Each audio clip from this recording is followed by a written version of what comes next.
नमस्कार भक्तों, अक्षय तृतीया के इस शुभ अवसर पर आज हम सुनने जा रहे हैं माता लक्ष्मी और कुबेर जी का ये पावन मंत्र। मान्यता है कि इस दिन इस शक्तिशाली मंत्र का स्मरण कभी कम ना होने वाले धन और सुख का आशीर्वाद देता है और घर में बरकत व उन्नति बनी रहती है। इस मंत्र के नियमित पाठ से माता लक्ष्मी और कुबेर देव की कृपा से आर्थिक स्थिति मजबूत होती है और रुके हुए कार्य बनते चले जाते हैं। तो आइए भक्तों, श्रद्धा और ध्यान लगाकर सुनते हैं ये लक्ष्मी कुबेर मंत्र। ओम ह्रीं श्रीं क्रीं श्रीं कुबेराय अष्टलक्ष्मी मम गृहधनं पुरय पुरय नमः।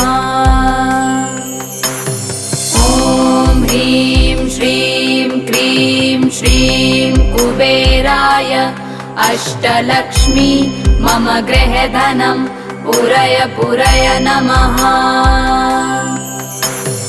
ओम ह्रीं श्रीं क्रीं श्रीं कुबेराय अष्टलक्ष्मी मम गृहधनं पुरय पुरय नमः। ओम ह्रीं श्रीं क्रीं श्रीं कुबेराय अष्टलक्ष्मी मम गृहधनं पुरय पुरय नमः। ओम ह्रीं श्रीं क्रीं श्रीं कुबेराय अष्टलक्ष्मी मम गृहधनं पुरय पुरय नमः। ओम ह्रीं श्रीं क्रीं श्रीं कुबेराय अष्टलक्ष्मी मम गृहधनं पुरय पुरय नमः।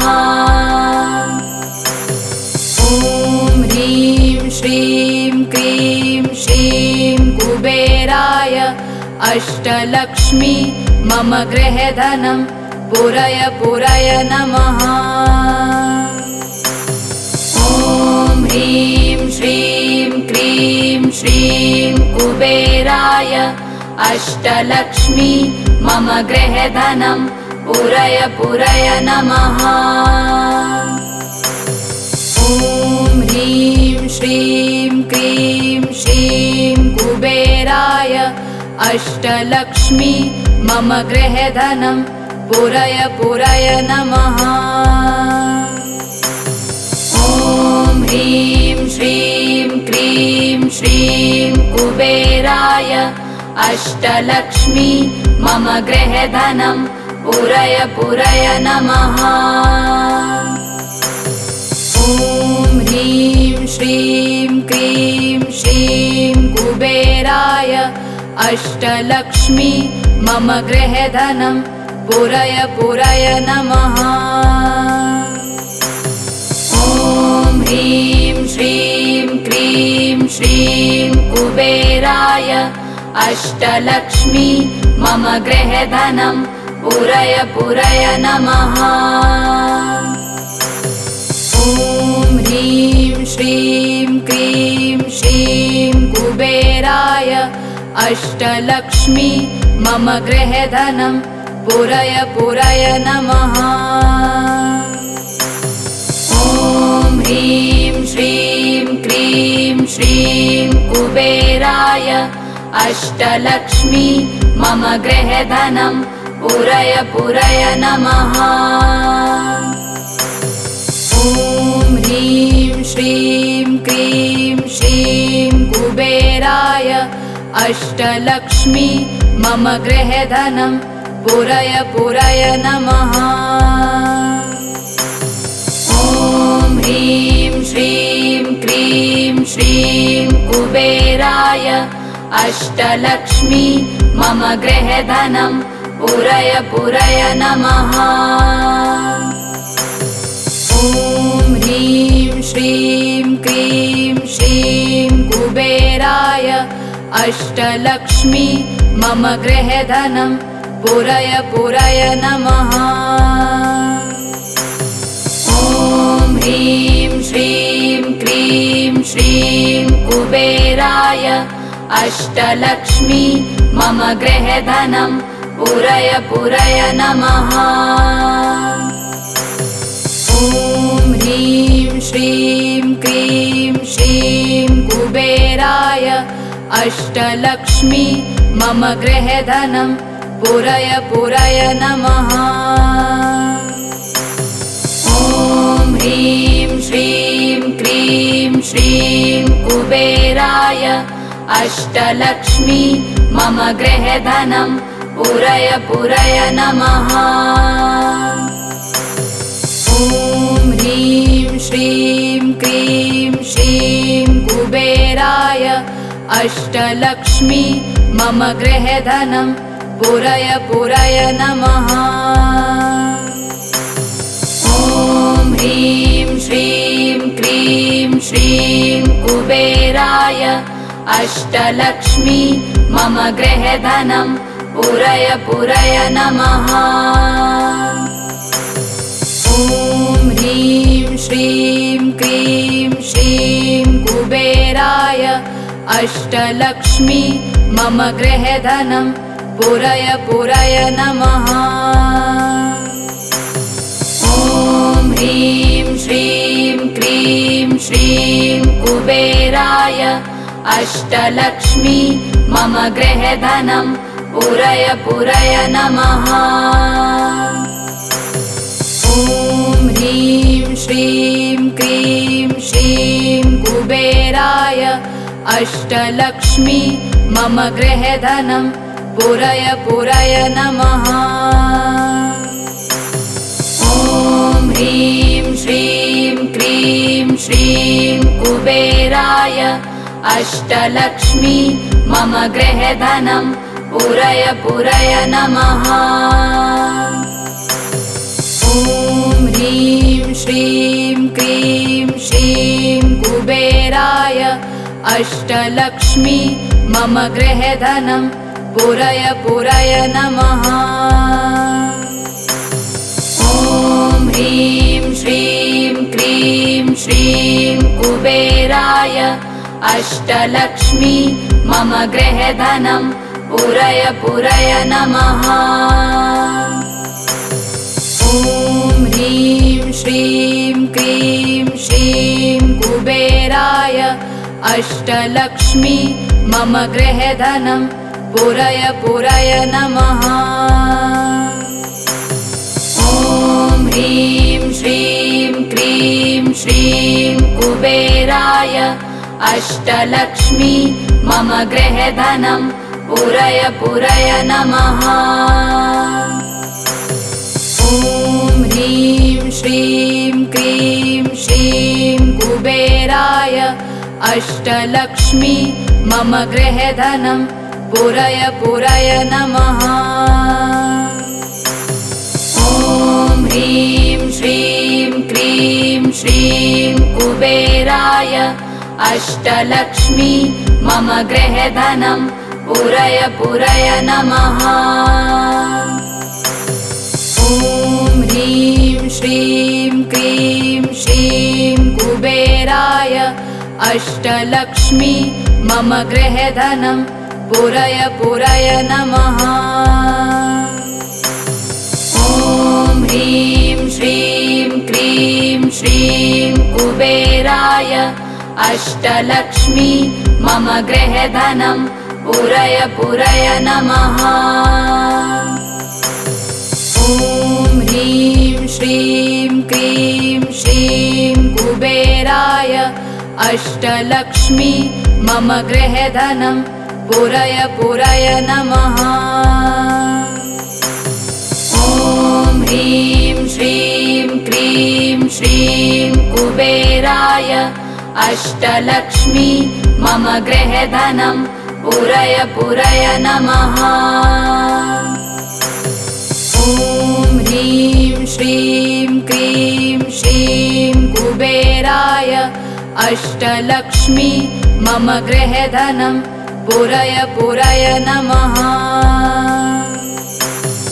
ॐ ह्रीं श्रीं क्रीं श्रीं कुबेराय अष्टलक्ष्मी मम गृहधनं पूरय पूरय नमः। ॐ ह्रीं श्रीं क्रीं श्रीं कुबेराय अष्टलक्ष्मी मम गृहधनं पूरय पूरय नमः। ॐ ह्रीं श्रीं क्रीं श्रीं कुबेराय अष्टलक्ष्मी मम गृहधनं पूरय पूरय नमः। ॐ ह्रीं श्रीं क्रीं श्रीं कुबेराय अष्टलक्ष्मी मम गृहधनं पूरय पूरय नमः। ॐ ह्रीं श्रीं क्रीं श्रीं कुबेराय अष्टलक्ष्मी मम गृहधनं पूरय पूरय नमः। ॐ ह्रीं श्रीं क्रीं श्रीं कुबेराय अष्टलक्ष्मी मम गृहधनं पूरय पूरय नमः। ॐ ह्रीं श्रीं क्रीं श्रीं कुबेराय अष्टलक्ष्मी मम गृहधनं पूरय पूरय नमः। ॐ ह्रीं श्रीं क्रीं श्रीं कुबेराय अष्टलक्ष्मी मम गृहधनं पूरय पूरय नमः। ॐ ह्रीं श्रीं क्रीं श्रीं कुबेराय अष्टलक्ष्मी मम गृहधनं पूरय पूरय नमः। ॐ ह्रीं श्रीं क्रीं श्रीं कुबेराय अष्टलक्ष्मी मम गृहधनं पूरय पूरय नमः। ॐ ह्रीं श्रीं क्रीं श्रीं कुबेराय अष्टलक्ष्मी मम गृहधनं पूरय पूरय नमः। ॐ ह्रीं श्रीं क्रीं श्रीं कुबेराय अष्टलक्ष्मी मम गृहधनं पूरय पूरय नमः। ॐ ह्रीं श्रीं क्रीं श्रीं कुबेराय अष्टलक्ष्मी मम गृहधनं पूरय पूरय नमः। ॐ ह्रीं श्रीं क्रीं श्रीं कुबेराय अष्टलक्ष्मी मम गृहधनं पूरय पूरय नमः। ॐ ह्रीं श्रीं क्रीं श्रीं कुबेराय अष्टलक्ष्मी मम गृहधनं पूरय पूरय नमः। ॐ ह्रीं श्रीं क्रीं श्रीं कुबेराय अष्टलक्ष्मी मम गृहधनं पूरय पूरय नमः।